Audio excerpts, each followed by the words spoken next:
Bonjour tout le monde, bienvenue au fameux 10e épisode du podcast L'État financier. Donc on vous l'a moussé pendant à peu près 3 semaines déjà là, qu'on vous parle de cet épisode-là comme étant un épisode miracle.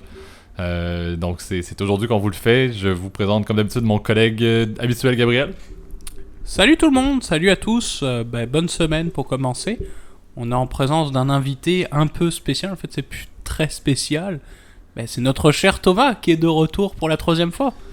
Allô, ouais, ils ont pas réussi à trouver personne d'autre, j'ai l'impression. Fait que c'est moi le rendu semi-spécial, je vais devenir la joke, là, mais ça fait plaisir, merci de l'invitation. Thomas, toujours un plaisir de t'avoir, effectivement, et avec les commentaires qu'on a eus, là, c'était pertinent de te revoir, là, ça a toujours été positif, puis t'ajoutais une ambiance un peu différente sur les podcasts, puis c'est surtout ce qu'on voulait répliquer dans ce 10e épisode, comme on dit, là, qui était spécial.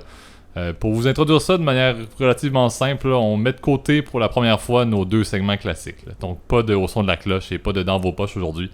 On vous fait quelque chose d'un petit peu plus différent. On vous fait un petit palmarès, un petit top qui va porter sur un sujet qu'on va vous introduire dans quelques petites secondes. Mais par la base de notre sujet d'aujourd'hui, le petit disclaimer que Gab va vous faire à l'instant est encore plus important pour moi que les autres podcasts parce qu'on va vous faire vraiment un peu plus d'opinion aujourd'hui, des discussions mais un peu plus d'opinion. Donc je vais laisser Gab faire le classique. On se souvient effectivement, j'ai l'impression que je me répète effectivement de semaine en semaine, mais c'est important pour cet épisode, JP l'a bien mentionné, ça va être un disclaimer très important. Puisqu'aujourd'hui, on va parler vraiment de stock individuel ou d'actions qui nous intéressent. On répète effectivement qu'il s'agit, nous, de notre opinion personnelle en tant que personne qui s'intéresse à la finance, mais il ne s'agit pas d'une recommandation officielle à l'intégrer dans votre portefeuille. Encore une fois, moi je vous invite toujours à prendre contact avec votre conseiller financier, comptable, fiscaliste, etc. Quiconque qui est autorisé à pouvoir émettre des recommandations qui vous fera effectivement quelque chose qui est adapté à votre portefeuille, puis à encore une fois, votre profil financier. Voilà. Parfait. Donc effectivement, entendons ça en force avec notre segment palmarès.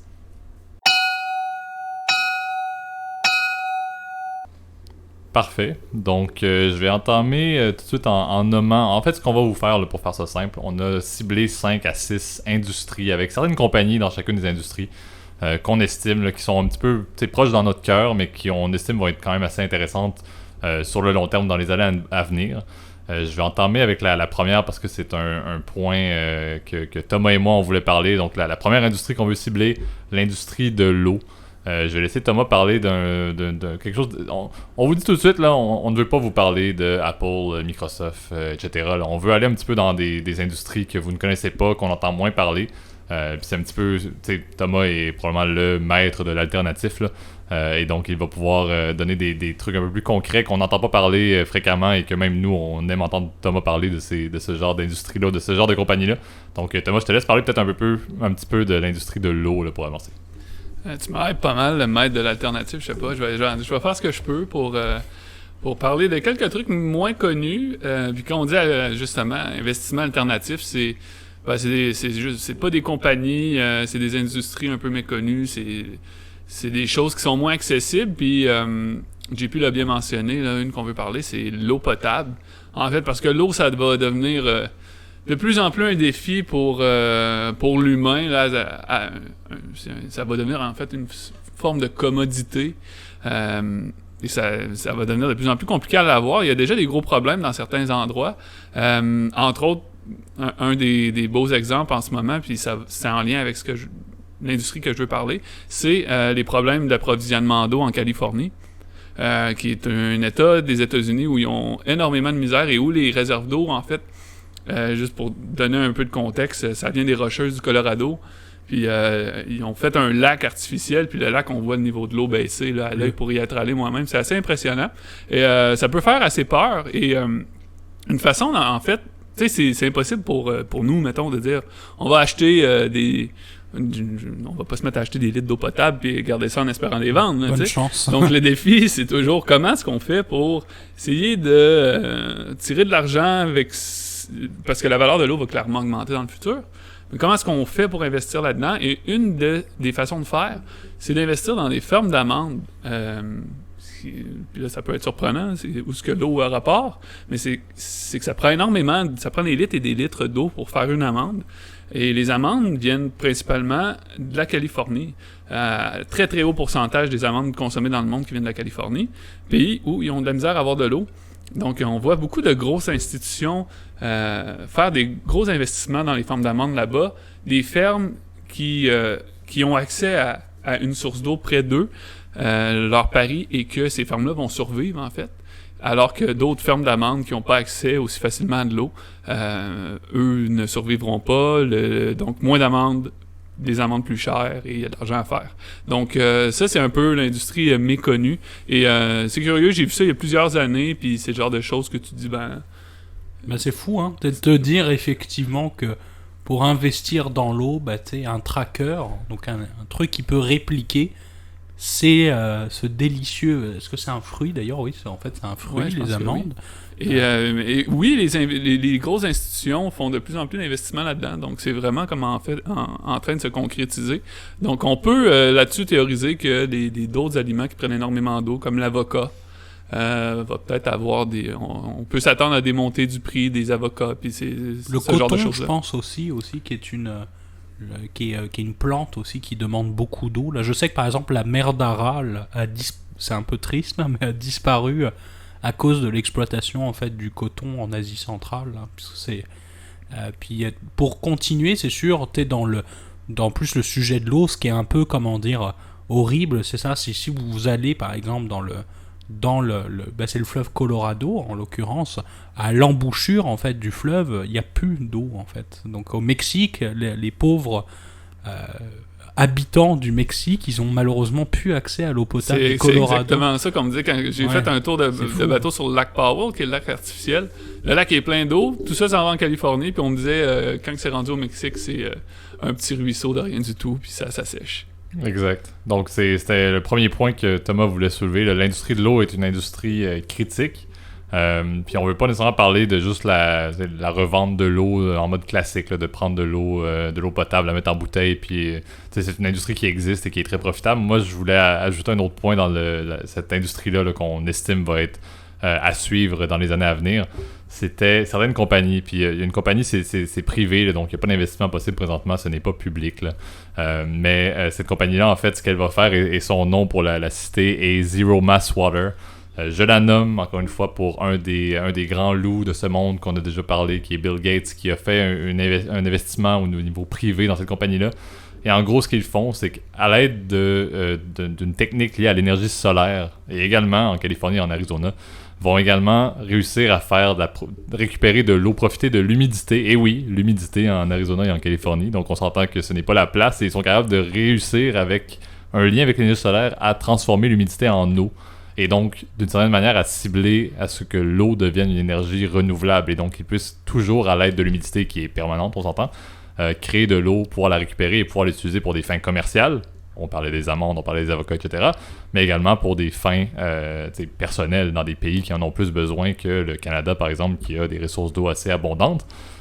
Et donc, cette compagnie-là, moi, c'est quelque chose que je suis beaucoup, pas pour fin d'investissement, mais c'est un bon exemple il y a beaucoup d'investissements, puis il y a de l'intérêt par des grands loups de ce monde. Puis Thomas a parlé, il y avait des grandes firmes également qui investissaient dans les fermes d'amandes. Là, donc, il commence à avoir une tangente qui amène à comment est-ce qu'on peut, si on peut dire, investir dans l'industrie de l'eau sans faire quelque chose d'abusif qui est juste on va profiter des lacs au Canada pour faire des bouteilles d'eau de 4 litres qu'on envoie en Chine, ce qui est quelque chose qui se fait fréquemment au Canada, on va s'entendre. Donc c'est une bonne manière un petit peu alternative d'investir dans l'industrie de l'eau puis qui a un fort potentiel. Je sais pas si les gars vous avez de quoi ajouter avant qu'on passe à notre deuxième industrie ce soir. Ben moi c'est ça que j'aime de parler d'une industrie comme ça, l'industrie de l'eau potable, c'est que puis moi c'est ce que j'aime beaucoup de la finance, c'est essayer de regarder quelque chose puis de dire ben ok ça va devenir un défi dans le futur. Donc c'est probablement quelque chose qui va gagner en valeur, mais c'est comment faire des investissements dans ces choses-là pour lesquelles on peut pas investir directement, puis c'est d'essayer d'avoir une ouverture d'esprit, puis justement s'intéresser à des compagnies qui, eux, essayent de répondre à ce défi-là, puis souvent c'est dur à trouver. Puis là, c'est là que ça demande de la créativité, puis tout ça. Puis moi, c'est ce que j'aime beaucoup de la finance, là. C'est justement s'ouvrir à des choses tu sais, qui sautent pas aux yeux, pas comme acheter du Apple pour espérer devenir riche, tu sais. Exact. Donc, passons à notre deuxième industrie, qui est une industrie que Gab nous a beaucoup parlé dans les dernières semaines et même dans les derniers mois, l'industrie des pharmaceutiques. Donc, je vais laisser à Gab en parler un petit peu, parler de certaines compagnies là, qui l'a intéressé dans les derniers mois. On s'entend, le pharma dans les derniers mois était assez pertinent. Ben, c'est vrai que les pharmaceutiques dans les derniers mois, je pense que ça a rarement été aussi pertinent en fait de continuer en fait à analyser ces stocks-là. C'est sûr, nous on voulait vous parler ce soir en fait, c'est ça, c'est que c'était plus effectivement lié, évidemment là aux derniers événements là, avec de la Covid. Là. Je donne un exemple, Johnson & Johnson. Donc si vous connaissez pas messieurs, je pense qu'on en avait déjà d'ailleurs parlé dans le podcast précédemment. Johnson & Johnson, c'est un des leaders mondiaux en fait du pharmaceutique. Donc ça peut être très loin, hein. Ça peut être des compresses, pour les infirmières jusqu'au à la production de médicaments. Là. Donc c'est extrêmement large.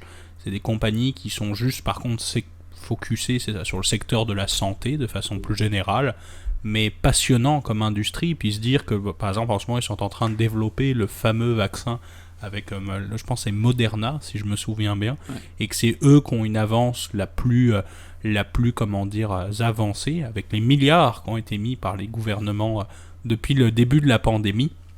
Je pense que ça va être une industrie qui va être définitivement à regarder. Autre exemple que je pensais, puis je pense que tu t'étais intéressé à ça, JP, récemment. Peux-tu nous parler là du fameux Eastman Kodak là, je trouvais ça assez rigolo là, ce qui s'est passé. Effectivement, on va l'aborder brièvement. En fait, Eastman Kodak, pour faire simple, une grande compagnie américaine dans le domaine des caméras jetables et des films qui, pour notre enfance respective, faisaient partie importante de nos voyages familiaux. Un peu moins maintenant. Oui. Effectivement. Et Eastman Kodak, comme Thomas vient de le dire, avait un peu disparu. C'était toujours listé, étonnamment, et trouvait encore le moyen de faire de l'argent avec l'industrie des films et de la photographie un petit peu de base. Mais soudainement, le gouvernement américain, par le département de la défense, a décidé de dire pourquoi est-ce qu'on ne demanderait pas à Kodak, avec un beau montant de plusieurs centaines de millions de dollars, d'essayer de produire des éléments nécessaires dans la conception de produits pharmaceutiques. Puis Eastman Kodak s'est dit on est désespéré, probablement, on ne voit absolument rien, ça vaut peut-être 5$ l'action. Pourquoi ne pas essayer quelque chose? Et du jour au lendemain, en dedans de 2-3 jours, Eastman Kodak valait maintenant plus de 30$, et même je crois que ça a dépassé le 40$ l'action. Donc des rendements au-dessus des 300%, out of nowhere, pour une compagnie qui faisait encore une fois des bons vieux films et qui maintenant tente du mieux possible. Et on ne parlera pas d'où est-ce que Eastman Kodak se trouve aujourd'hui. On s'entend, je crois que ça vaut à peu près 9$, donc ça fait 5,43,9$. Donc pour nous rappeler que le domaine des pharma est assez large. Il y a encore une certaine excitation pour que ça soit à 9. Il y en a qui y croient. Là. Non, et puis c'est surtout que, pour vous dire, le stock il avait été halté en fait la journée qu'il y a eu l'annonce de ce fameux prêt du gouvernement américain. Puis quelques jours plus tard, non, le prêt était reporté en fait. Oh, oups, ça a baissé. Donc c'est sûr que, pour vous donner l'exemple de Eastman Kodak, ça prouve quand même que maintenant les investisseurs, ils ont quand même de l'appétit en fait pour les biotech, donc les pharma, etc. D'autant plus que maintenant, je pense qu'on ne verra plus jamais le monde comme pareil, là, avec le fait qu'on peut être confiné à 4 milliards d'habitants. Là. C'est pour ça que c'est intéressant les pharmaceutiques, c'est que, tu sais, là, Eastman Kodak, c'est un exemple très du moment, là, tu sais, mais à long terme, en tout cas, à long terme, c'est pas une compagnie qui a beaucoup de promesses, mettons, mais à l'inverse, Johnson & Johnson, c'est une compagnie qui a énormément de promesses à long terme parce que c'est une compagnie extrêmement bien établie. Puis ce qui est le fun, c'est que ça permet de faire un investissement en pharmaceutique qui est quand même très diversifié. Absolument. Dans le sens où c'est pas comme investir dans une compagnie qui développe uniquement des vaccins. Puis est-ce qu'ils vont développer le bon vaccin? Non, tu sais, Johnson & Johnson, c'est diversifié. C'est toutes sortes de petits produits utilisés au quotidien, plus des avancées au niveau des pharma.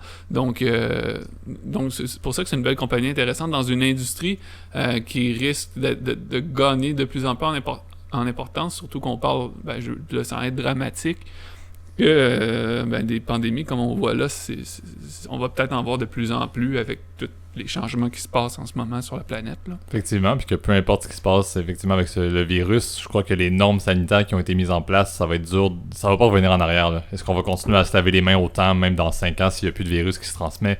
Je crois qu'il y a certains points qui vont vraiment nécessiter plusieurs produits de pharma, puis on n'a pas arrêté de le nommer, mais Johnson & Johnson, ils font tout.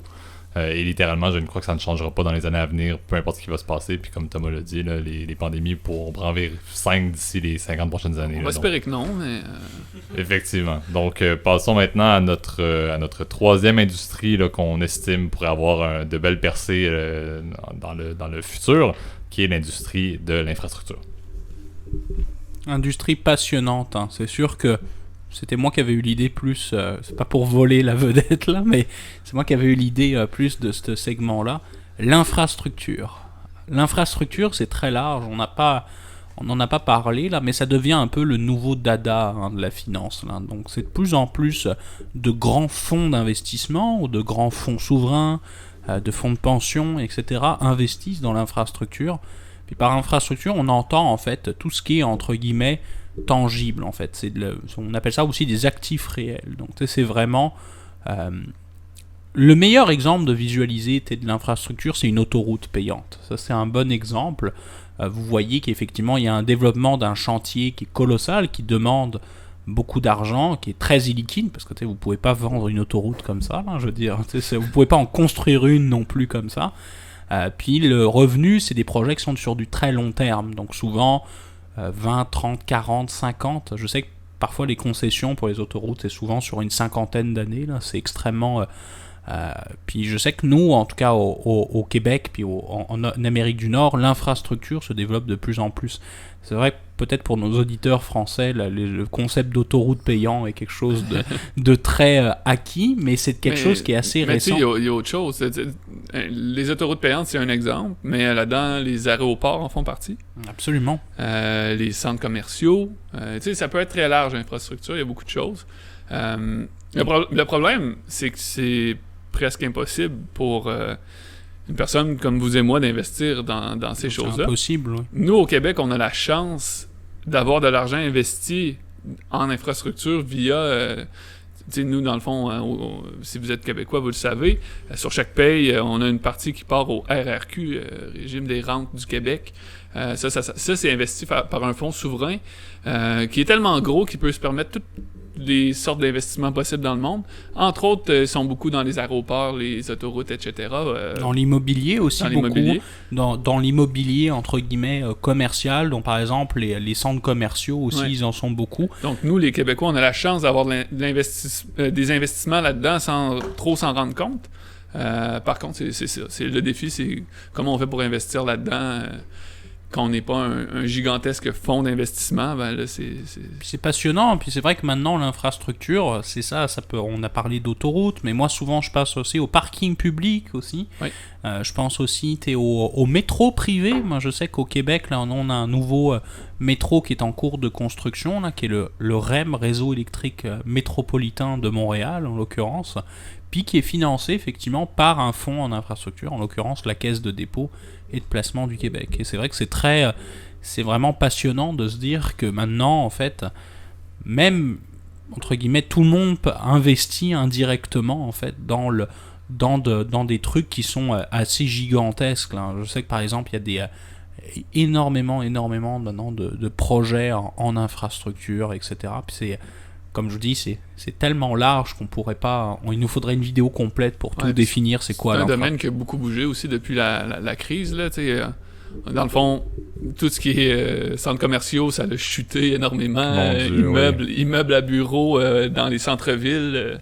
J'aimerais pas être manager de ce genre d'investissement-là en ce moment, là, mais ça reste que pour le futur, ben, c'est ça, comme on dit, c'est large. Donc, il y a des niches très prometteuses en infrastructure à long terme. Il y en a d'autres, comme les centres commerciaux, qui risquent d'être beaucoup plus perdants à long terme aussi. Exactement. Puis c'est une des industries qui a le plus d'impact sur nous tous, parce que c'est des choses qui définissent littéralement le contexte social, qui définissent la vie de tous les jours. Je dis pas que les autres industries moins, mais ça, littéralement, tout l'environnement dans lequel on vit dépend des investissements en infrastructure, parce que c'est bien beau avoir des talents en ingénierie puis des idées brillantes et des compagnies qui innovent au niveau des projets. Si on n'a pas la capacité d'investir dans ces projets-là, Ça prend de l'argent pour construire tout ça. Et l'infrastructure est un domaine qui est très, très, très coûteux.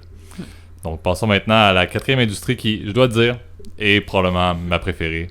Comme vous le savez, je suis probablement un des plus grands fans d'Elon Musk qui existe. Peut-être pas, mais s'il y avait une ligue dans laquelle on peut avoir un membership... Tu vois, moi, je suis extrêmement pas fan d'Elon Musk. Moi, j'ai de la misère à ne pas admirer ce qu'il fait. En fait, ce qu'il fait est admirable, mais bon... Exactement. C'est un personnage qui est polarisant. Moi, j'aime beaucoup le fait de me dire qu'Elon Musk va être un individu qui va contribuer va être un des hommes d'affaires qui aura le plus modifié le domaine de l'administration et l'innovation pendant des décennies. Là. Je crois il n'y en a pas beaucoup des personnes comme lui qui ont beaucoup d'argent, mais qui ont aussi beaucoup d'idées. Je ne fais pas de pointe envers aucun autre grand homme de finance de ce monde ou grand propriétaire d'entreprise de ce monde.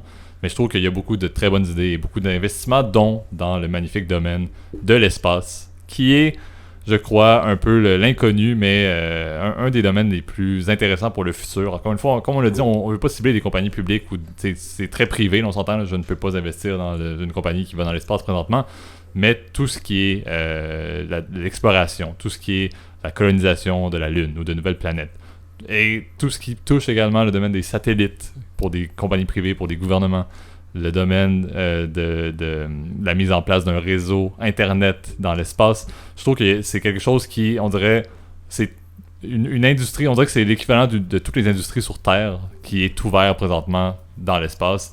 Et je pense que tu l'as bien dit. C'est ça qui est dur à croire avec l'industrie de l'espace. Tu sais, c'est tellement gros l'espace, là. Même si ça fait quand même plusieurs décennies qu'on travaille à y aller, puis de le faire de plus en plus efficacement. Mais c'est tellement dur de s'imaginer que ça va devenir une industrie en soi, puis tu sais, on va peut-être un jour miner des astéroïdes de façon régulière pour aller chercher des matériaux précieux. Qui n'existeront plus sur la Terre. C'est un peu ça le problème. Puis tu sais, OK, pour que ça se fasse réellement, il faut peut-être se projeter plus d'une centaine d'années dans le futur. Mais en même temps, c'est pas si loin de nous que ça. On commence à le faire de plus en plus efficacement avec des fusées réutilisables. Et c'est le genre de point tournant où là, on va peut-être vraiment réussir à faire baisser les coûts de l'exploration. Mais moi, c'est encore quelque chose que personnellement, j'ai de la misère à quantifier, tu sais, à dire est-ce que c'est réellement possible, mais... Puis c'est surtout que c'est une industrie encore où ça coûte très cher. En fait, les coûts de développement sont astronomiques. C'est des marchés, entre guillemets, où il y a très peu de compétition, en fait, où c'est pas encore quelque chose de parfaitement rentable aussi, parce que ça coûte aussi très cher en carburant aussi pour envoyer une fusée aussi en orbite, etc. Qui est prêt à mettre de l'argent aussi pour envoyer des sous? C'est sûr que les satellites... Mais là, c'est ça qui est intéressant. C'est ça qui est passionnant. En ce moment, ça a l'air plus d'une guerre d'ego, de vouloir... du moins pour ce qui est du privé, là, il y a eu des guerres d'ego au niveau... politique, là, comme dans la guerre froide. La guerre froide, c'était beaucoup une course à l'espace. Maintenant, le privé, ça semble être un peu ça. Si on regarde les gros investissements dans l'espace qu'il y a eu, il y a Elon Musk qui... Puis moi, c'est là que je disais, où des fois j'ai un problème avec Elon Musk, c'est qu'il a l'air de faire des choses pour son ego, mais il y a aussi l'anglais de Virgin qui fait des gros Richard investissements. Branson, ouais. Et Blue Origin avec M. Bezos, effectivement, guerre d'ego, mais... Est-ce qu'ils ont réussi à tirer des bénéfices, vraiment? Ils n'ont pas un plan commercial qui rapporte de l'argent, Je crois, à l'exception de SpaceX, puis encore une fois, bon, j'ai fait ma prémisse sur Elon Musk, mais je crois que SpaceX a réussi à développer un modèle qui présente... Ils peuvent faire un launch presque à la semaine ou aux 2 semaines présentement avec en bon anglais, des payloads privés qui leur permettent... Moi, Elon Musk, il dit, mais tout ce que je fais dans le privé avec les satellites, c'est ma vache à lait. Donc, c'est ce que j'accumule de liquidité. Et pendant ce temps-là, je mets ça sur la capacité, justement, comme Thomas l'a soulevé, soit d'aller mettre des personnes sur d'autres planètes ou soit d'aller faire du minier sur des astéroïdes, sur d'autres planètes, qui vient littéralement mettre aucune limite à ce qui est possible de faire. Si on sait, puis je crois qu'on l'a passé, mais la journée où on a dépassé la capacité de la Terre de renouveler les ressources à chaque année, c'est plutôt, je crois, sauf cette année à cause de la pandémie. Bref, si on est capable d'aller chercher des ressources, et encore une fois, bon, pour... L'argument triste est que les humains continuent à abuser des autres planètes. On va entamer sur le débat une autre fois, mais d'avoir la capacité d'aller chercher des ressources ailleurs plutôt que de brimer notre propre lieu de vie, je me dis, SpaceX peut changer le monde et l'industrie de l'aérospatiale. C'est une des façons de se sauver. Effectivement. Sauver la planète, en tout cas. D'une certaine manière, en détruisant d'autres, vous me direz, effectivement, mais C'est une industrie que je vous invite à suivre. C'est une industrie, encore une fois, qui est très privée, très peu publique. Elle fait de plus en plus ses preuves. Tu sais, comme moi, j'ai peut-être passé pour un détracteur de l'industrie un petit peu, mais peu importe les contre-arguments qu'on peut y trouver, le temps semble dire que ça va devenir une industrie vraiment réelle avec des gros dollars à aller chercher. Donc, ouais, à suivre. Puis, je pense que ça promet de ce côté-là. Exactement. Et s'il y en a qui sont intéressés à faire un fan club d'Elon Musk, contactez-moi. Ça va me faire plaisir. Passons maintenant à notre quatrième industrie, là, notre cinquième industrie sur 6, qui a été proposée par Thomas. Donc, je vais lui laisser l'introduire. Je vais laisser également la parole à Gab, là, qui connaît bien ça, qui est l'industrie de l'intelligence artificielle. Ouais, ben, puis ça, je pense que personne n'est surpris d'entendre ça. Là. Tout le monde maintenant a du moins une notion de compréhension de c'est quoi l'intelligence artificielle.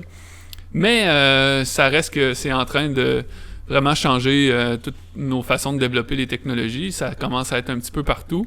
Puis il commence à avoir vraiment des compagnies intéressantes à regarder, souvent au niveau plus des startups, des compagnies qui sont naissantes, je pense qu'on va voir dans les prochaines années beaucoup d'IPO de compagnies qui se spécialisent là-dedans. D'introduction en bourse, pour... Oui, moi je suis parti dans les termes financiers.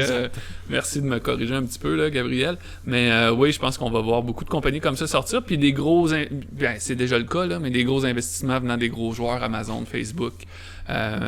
Parce que pour eux, ça va être un des principaux vecteurs pour continuer de générer du gain puis aller chercher plus de revenus. C'est sûr que, surtout que maintenant, les grandes entreprises, les fameux GAFA, là, dont on entend parler c'est triste, mais de plus en plus, mais pas pour des bonnes choses. Google, Amazon, Facebook, Apple. Apple, exact. Ils développent des modèles de plus en plus complexes, en fait, d'exploitation des données. Donc, tu sais, on parle de machine learning, moi je suis pas un expert non plus là, de machine learning, de backtesting, etc. Puis qui ont des utilisations qui sont très très larges. Principalement, c'est sûr, pour les GAFA, c'est pour faire de la publicité, là, évidemment.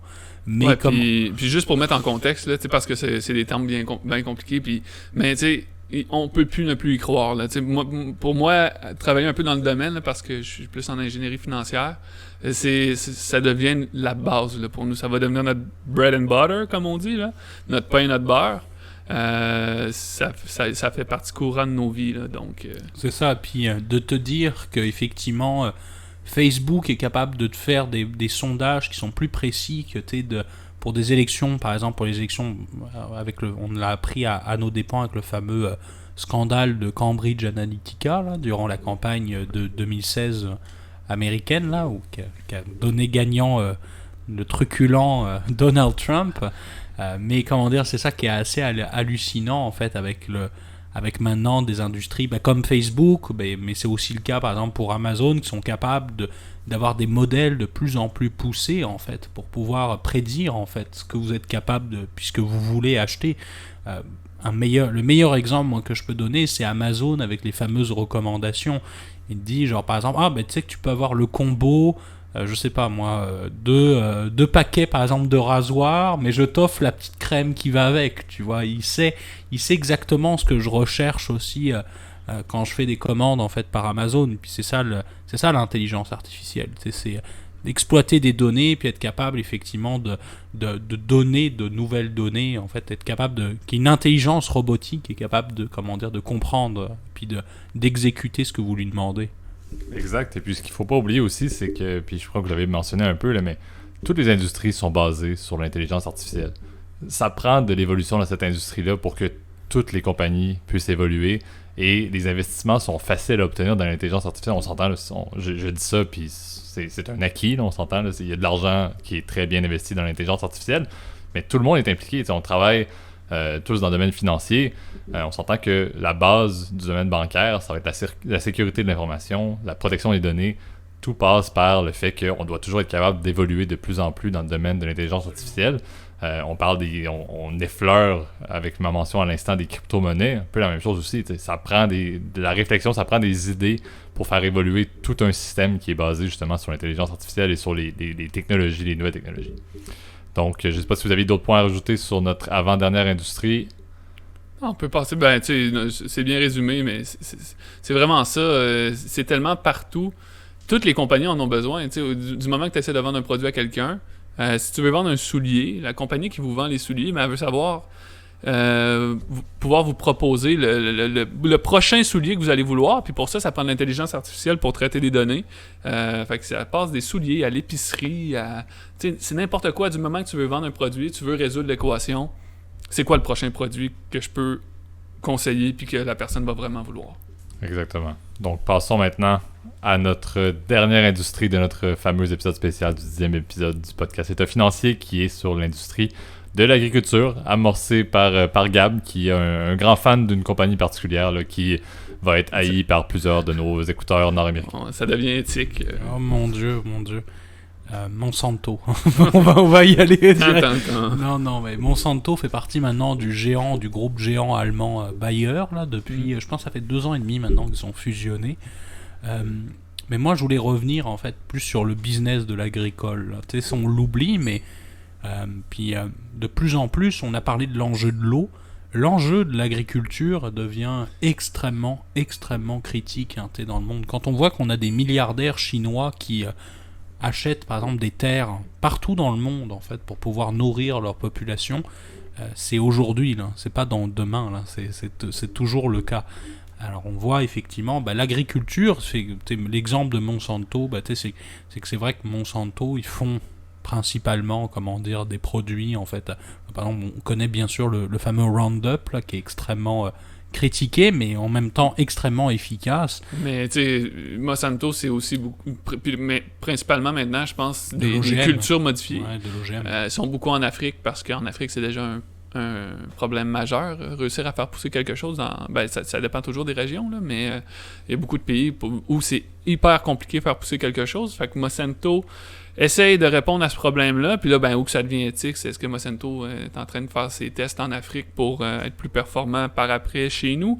Le but, c'est pas de s'embarquer là-dedans, c'est juste d'apporter l'idée que, en fait, l'industrie de l'agriculture, c'est vraiment un des problèmes qu'on va devoir faire face. Donc d'où Monsanto, parce que c'est très connu, mais tu sais, il y en a d'autres, et c'est en lien avec l'eau, c'est vraiment quelque chose auquel il va falloir qu'on trouve des façons de répondre. Oui, et puis pour revenir effectivement sur l'agriculture, c'est que c'est comment dire, moi c'est sûr le premier exemple qui me venait, c'est ça, c'était les fameux milliardaires chinois, mais l'agriculture aussi, c'est énormément d'industries qui sont connexes en fait, non seulement à l'élevage ou par exemple la production de céréales, etc., mais ça peut aller aussi très loin.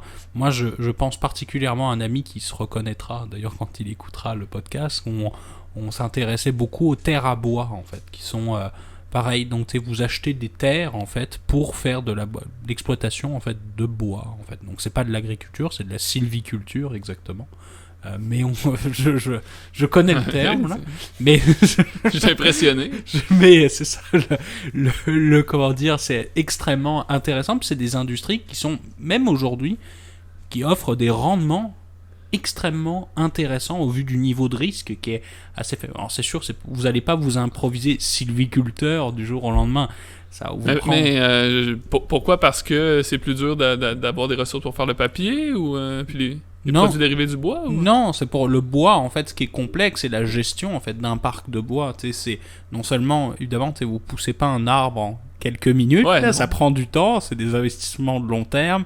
Il faut que vous ayez des gens qui soient capables, non seulement, comment dire, de couper du bois, là, des bûcherons, mais aussi des gens qui savent, comment replanter efficacement votre forêt, etc. Donc c'est extrêmement, et puis c'est des produits qui sont très méconnus, mais qui pourtant en investissement alternatif, on retrouve là, font partie des classes les plus intéressantes, puis qui sont même étudiées maintenant parce que c'est extrêmement performant. Il y a une adéquation rendement-risque qui est extrêmement assez intéressante par rapport à, par exemple, à de l'infrastructure ou par exemple des investissements traditionnels. Exact. Puis il ne faut pas oublier que cette industrie-là, le grand domaine de l'agriculture, il y a de la demande. Tout ce qui est de l'agriculture, les produits qui sortent de la terre, c'est plutôt rare que la demande va être faible. C'est dur de s'en passer. Exactement, et avec la quantité de personnes qu'on a sur notre magnifique terre, c'est assez fréquent que le besoin va être là, et donc c'est pour ça qu'on voit, et on l'a mentionné, là, beaucoup d'investissements au niveau des Chinois là, qui vont récupérer des terres, entre autres au Canada, on est beaucoup touché par ça. On parlera pas de l'Afrique également. Là, il y a beaucoup d'investissements chinois pour un domaine tout autre qui est le domaine minier. On n'en parle pas aujourd'hui. Mais le domaine agraire également est vraiment touché. Donc c'est une industrie qui est en plein essor et qui, lorsqu'on a de la demande, c'est assez stable. Je sais pas les boys si vous aviez d'autres points à rajouter sur l'agriculture. Non, vas-y sur l'agriculture, moi je vais avoir un petit point après. Ouais. Le vin aussi. En France, je sais que nos auditeurs reconnaîtront ça. De plus en plus, on en avait parlé dans l'épisode spécial LBO des Girondins de Bordeaux, là. Ça fait partie du plan aussi. Le vin, les ressources de luxe, agricoles notamment, donc le champagne, le vin, sont de plus en plus appréciés des investisseurs chinois. Qu'il y ait de la crise, qu'il y ait quoi que ce soit, les gens continueront, même, c'est triste à dire, mais c'est encore plus, ça se trouve, de demande en ce moment au niveau du vin, là, quand je voyais les files d'attente devant la SAQ pour les connaisseurs, c'était complètement fou, là, en pleine pandémie, et c'est vrai que... Mais en fait, c'est drôle parce que oui, le vin, puis en fait, tout ce qui est un vice, tout ce qui est les vices, le tabac, le vin, le cannabis au Canada, parce qu'on peut investir dans des compagnies parce que c'est légal, c'est des industries... l'industrie du vice, c'est une industrie qui performe très bien en temps de récession parce que les gens ne coupent pas dans les vices. Effectivement. C'est pas un bien de luxe. Ça, c'est un bien très courant. Et pour être à Montréal, on s'en rencontre. Est-ce que tu avais un autre point? C'est juste maintenant qu'on a passé les industries. En fait, pour moi, la façon que je résumerais un peu tout ce qu'on a présenté, c'est juste de dire, si vous avez une vision long terme, dans le fond, une façon simple de la résumer, c'est d'essayer de faire des investissements éthiques dans le futur. Il y a des fonds éthiques qui se créent. Avec ça, en fait, ça donne une bonne idée de qu'est-ce qui va bien fonctionner dans le futur, parce que souvent, les compagnies dans ces fonds éthiques-là, c'est des compagnies qui essaient de résoudre nos prochains grands défis pour l'humanité. Donc, intéressez-vous à ça. Ça peut être intéressant, ça peut promettre, là, les fonds éthiques. Exactement. Donc, c'était un peu notre volonté dans ce 10e épisode, là, d'y aller avec une thématique un peu différente et encore une fois, d'y aller avec des industries. Là. Puis Thomas l'a très bien résumé. Là, on a beaucoup de défis dans notre magnifique vie et pour le futur. Puis s'il y a quelque chose qui est assez intéressant, c'est de réfléchir et de voir comment est-ce qu'on peut contribuer le moindrement sans avoir des idées puis faire une start-up dans un domaine, dans une industrie qu'on a parlé, mais de bien penser à comment est-ce qu'on peut contribuer avec nos sous pour encourager les grandes têtes et les grands esprits de ce monde là, qui vont nous aider à avoir une vie paisible et à aider nos générations futures là, à pouvoir être tranquilles. Donc c'est un petit peu ça notre cible. On parlait alternatif. Encore une fois, je le répète, Thomas étant un grand... Je vais changer maintenant le terme prophète du domaine alternatif. Je sais pas si c'est mieux, mais... mais toujours le but était vraiment d'y aller un peu hors des sentiers battus parce que c'est trop facile, comme on l'a dit, de parler des classiques. Et on trouvait ça important. Je vais laisser, pour le mot de la fin, je vais laisser Thomas parler un petit peu, mais il y a surtout Gab avec le classique là, qu'il doit mentionner avant la fin du podcast. Non, juste vous remercier, puis j'espère que vous avez apprécié, là, c'est ça, une vue un peu différente sur une autre forme de comment approcher la finance, parce qu'on nous parle toujours dans les journaux du stock market, là, les marchés, à investir dans des compagnies, puis on parle beaucoup des classiques, mais moi j'aime le fait de jumeler, essayer de financer notre futur, financer le progrès humain, et c'est une bonne façon d'essayer de répondre à nos défis futurs. Donc, on peut pas être un grand génie et créer la solution qui va sauver l'humanité. Bon, là, je deviens dramatique, mais en disant sauver l'humanité. Mais non, mais c'est ça. Ça permet de financer les idées qui peuvent répondre à des grands défis. Exact. Puis donc, du coup, pour conclure, effectivement, pour donner le mot de la fin, n'oubliez pas de partager en tout cas notre contenu si ça vous a plu, de mettre des pouces ou de vous abonner aussi, que ce soit sur Spotify, Apple Podcast. Je sais que maintenant on est sur Overcast et puis Google Podcast aussi. Sur YouTube, encore une fois, c'est la meilleure façon en fait de pouvoir nous encourager. Puis n'hésitez pas aussi à commenter aussi si jamais vous avez des questions. On va prendre le temps de pouvoir y répondre. Laissez des bons commentaires pour moi, comme ça je me fais réinviter. Puis, En tout cas les gars, je vous souhaite une bonne semaine à tous. Là. Bonne semaine. Merci les boys, bonne semaine à tout le monde. Salut, bye bye.